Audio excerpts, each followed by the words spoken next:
배우 출신 유인촌 전 문화관광부 장관의 친동생인 유경촌 천주교 서울대교구 주교가 병원으로 향년 64세 선종했습니다. 유경촌 주교는 담도암으로 수술 후 항암 치료를 받는 등 투병을 이어갔는데요. 결국 이렇게 되고야 말았습니다. 특히 그의 유언이 많은 이들의 가슴에 절절히 맺힐 정도였는데요. 유경촌 주교는 참으로 검소하고 가난하게 사시며 어려운 이웃을 직접 찾아가 그 자리에 늘 함께 하시고자 애쓰신 걸로 유명하죠. 사제 생활 때부터 쓰시던 작은 경차를 주교가 되신 후에도 손수 운전하시고 무더운 날씨에도 웬만하면 에어컨을 켜지 않으실 만큼 스스로 가난하고 검소하게 살았다고 하죠. 또한 이들 형제는 굉장히 유명한데요. 큰형이 연극 연출을 하는 유길촌이고 둘째 형이 미팔군에서 트롬본을 연주하던 유영촌이었으며 셋째인 유인촌이 바로 우리가 아는 배우입니다.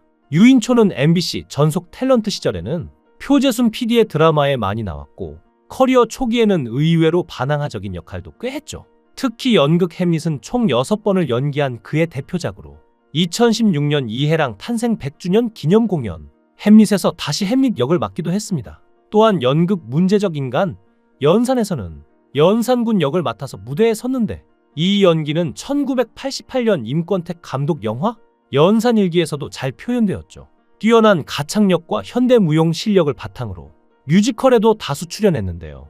특히 지저스 크라이스트 슈퍼스타의 빌라도 역은 1980년 초연 이래 무려 10수년간 계속 맡기도 했습니다. 무용 자체는 현대무용가 김복희와 김화숙에게 배웠으며 공연 종료 후에도 무용 연습실에 계속 나와 실력을 더 다듬어 서울 모던댄스 그룹의 정회원까지 된 적도 있을 정도로 참 연기에 대한 열정이 대단했는데요. 유명 배우였던 그는 갑작스럽게 정치인의 길을 택했습니다. 이명박 정부 때 문체부 장관에 임명되어 3년간 재임하며 정치인의 길을 시작했는데요. 실제로 연예인 출신이었으나 정치인으로 새로운 인생을 시작했던 사람들이 꽤 있습니다. 연예인 출신으로 가장 먼저 국회의원이 된 사람은 TBC 탤런트를 지낸 홍성우인데요. 그는 1978년 10대 국회의원 선거에 무소속으로 출마해 당선됐죠. 그 후 내리 3선에 성공했고 14대 총선에 낙선한 뒤에야 정계에서 은퇴했는데요. 11대 총선 땐 연기자협회 회장을 지낸 이낙훈이 민정당 소속 비례대표 의원으로 국회에 입성하기도 했습니다. 정당이 문화예술계 인사를 전국구로 공천한 최초의 사례이기도 한데요. 경기고 서울대를 거친 이낙훈은 11대 국회 임기를 마치고 브라운관으로 돌아왔죠. 또한 50년대, 60년대 톱스타 최무룡은 13대 총선 때 고향인 경기도 파주에서 당선됐죠. 14대 총선에선 당시 최고 시청률을 기록한 드라마 사랑이 뭐길래에서 대발이 아버지로 열연한 이순재가 높은 대중적 인기에 힘입어 당선되는 일도 있었는데요. 13대 총선에서 한 차례 고배를 마셨던 그는 이상수 전 노동부 장관과의 리턴 매치에서 승리했죠. 당시 적으로 만났지만 둘은 이내 가까워져 이순재의 후원 회장을 지내기도 했는데요. 이순재는 4년의 임기를 마치자 정치권을 떠났죠. 국회의원 시절을 후회하진 않지만 다시 경험하고 싶지 않다는 말을 남기기도 했는데요. 실제로 이순재가 당선된 14대 국회엔 연예인 출신이 모두 4명이나 됐습니다. 경기도 구리에서 당선된 코미디언 이주일과 전국구로 입성한 탤런트 최불암, 강부자가 있었죠. 이 중 이순재만 민정당 소속이었고 나머지 3명은 모두 고 정주영 현대그룹 명예회장이 만든 국민당 소속이었는데요. 특히나 이주일은 코미디언 출신 1호 의원이었죠. 15대 국회 땐 최희준이 가수 출신으론 최초로 금배지를 달았기도 한데요. 최희준은 서울대 법대를 졸업해 엘리트 가수로 통하던 인물이었죠. 서울대 치대 출신의 배우 신영균도 같은 해 신한국당 비례대표로 금배지를 달았는데요. 신영균은 16대 총선에서도 잇따라 비례대표가 되며 비례재선의 기록을 세웠죠. 또한 서강대 출신의 탤런트 정한용도 15대 총선에서 당선됐는데요. 서울 구로에서 당선된 그는 김대중 전 대통령의 총애를 받아 한때 동교동의 황태자란 별명을 얻기도 했습니다. 하지만 연예인들의 정치 적응이 순탄한 것만은 아니었는데요.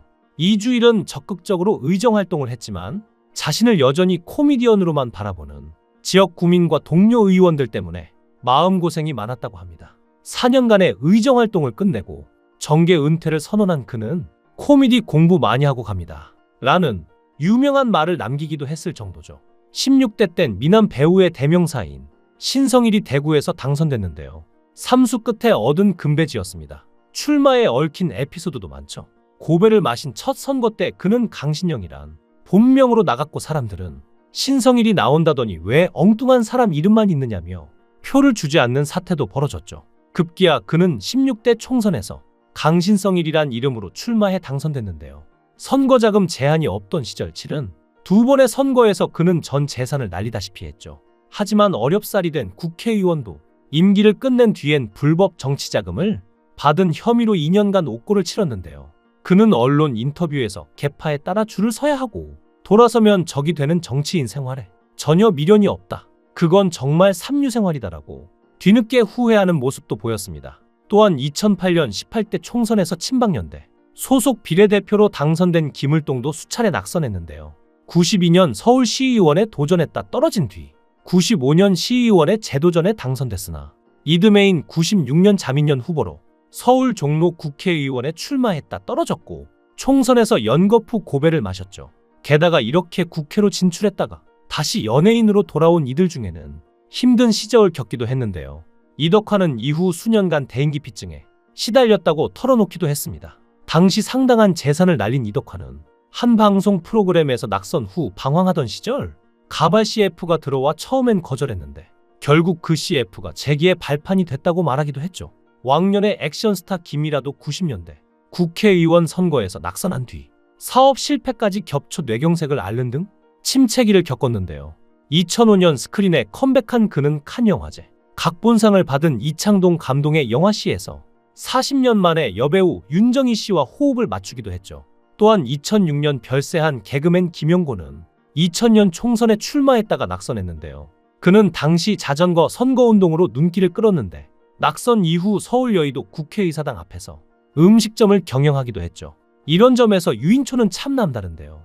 전북 출신의 유인초는 드라마에서 이명박의 젊은 시절을 연기해 이명박과 친분을 쌓았습니다. 그리고 이명박이 서울시장이던 시절 서울문제단 이사장으로 선임되면서 공직에 진출했던 것인데요. 유인초는 30개월간 재임했고 문화부 설치 이래 최장수 장관 기록을 세웠죠. 다만 그의 동생은 종교인이었던 만큼 전혀 다른 인생을 살아왔는데요. 유경초는 1962년 서울에서 태어났습니다. 서울가톨릭대학교를 졸업하고 군 복무를 마친 뒤 독일로 신학 유학을 떠났죠. 1992년 서울대교구에서 사제가 됐는데요. 이후 독일 대학교에서 신학 박사 학위도 받았다고 합니다. 본당 보좌 신부, 가톨릭대학교 교수, 연구소장, 본당 주임 등을 거치며 다양한 현장에서 사목 활동을 했는데요. 그는 약한 사람들과 함께하는 사제가 되고 싶다는 마음을 늘 강조했고 실제로 소박하고 청빈한 삶, 그리고 사회적 약자들을 배려하는 모습이 선후배 사제들에게 귀감이 됐다고 합니다. 어려운 이들의 이야기를 직접 듣고 위로하며 도움을 주기 위해 현장을 누비는 사목자였다는 평이 많죠. 한마음 한몸 운동본부 이사장과 서울가톨릭 사회복지회 대표이사를 지내면서 꾸준히 기부를 실천해 왔는데요. 명동 무료급식소 명동밥집을 직접 만들고 배식 봉사에도 빠짐없이 참여했다고 합니다. 노숙인이나 독거노인들에게 음식을 나누는 일에 앞장섰던 인물이었죠. 노숙인들에게 성사를 베풀고 묵주를 나눠주거나 추운 날 입고 있던 옷을 벗어 건네는 모습도 자주 목격됐다고 하는데요. 이런 나눔이 그의 현장형 사목 스타일을 잘 보여준다는 평가를 받기도 했습니다. 생전의 평화와 국제연대에도 관심이 많았다고 하는데요. 전쟁 종식을 위한 미사를 올리고 아시아와 아프리카 가난한 나라에서 교육 및 자립을 돕는 활동도 함께 했죠. 결국 유경초는 한국뿐 아니라 세계 곳곳에 어려운 이들과 함께 하려 했던 현장 사목자였다는 평가를 받았는데요. 이렇게 좋은 일만 하다가 세상을 떠났으니 하늘에서 충분히 보답을 받으셨길 바랍니다. 그리고 그토록 바라던 그분과의 만남으로 마음의 안식을 얻으셨길 바랍니다. 삼가 고인의 명복을 빕니다.